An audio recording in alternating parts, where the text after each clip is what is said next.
ఇది self autonomous అంటే స్వయం ప్రతిపత్తి కలిగినటువంటి పార్ట్.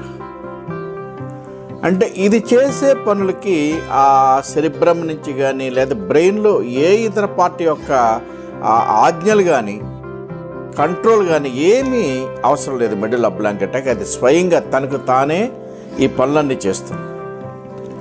అలాగే ఈ హార్ట్ బీట్ యొక్క రేట్ ఎంత రేట్లో బాగా వేగంగా కొట్టుకోవాలా, స్లోగా కొట్టుకోవాలా, అలాగే ఉచ్ఛ్వాస నిశ్వాసం, రెస్పిరేషన్, అలాగే బ్లడ్ ప్రెషర్, ఎంత ప్రెషర్ అవసరం, ఇవన్నీ కూడా ఆటోమేటిక్గా మనం కోపంలో ఉన్నప్పుడు ఎంత కావాలి, ఉల్లాసంగా ఉన్నప్పుడు ఎంత, ఉత్సాహంగా ఉన్నప్పుడు ఎంత, ఈ లెవెల్స్ దానికి తగ్గ ఆక్సిజన్ సప్లై చేయటము ఇవన్నీ కూడా మిడిల్లా చేస్తుంది.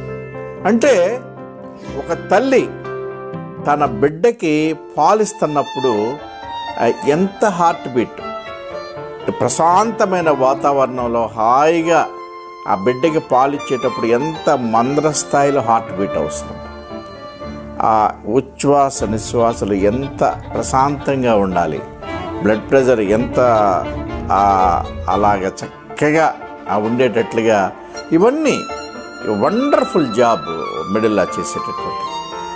అలాగే మనం నడుస్తున్నప్పుడు ఎంత బీపీ ఉండాలి, ఎంత గుండె వేగంగా కొట్టుకోవాలి, ఎంత శ్వాస ఉండాలి, పరిగెత్తున్నప్పుడు ఎక్కువ కావాలి, ఇంకా ఎక్కువ శ్రమ చేస్తున్నప్పుడు ఇంకా ఎక్కువ కావాలి, ఇవన్నీ కూడా కంట్రోల్ చేసేది మొత్తం మెడుల్లా అబ్లాంకెటా.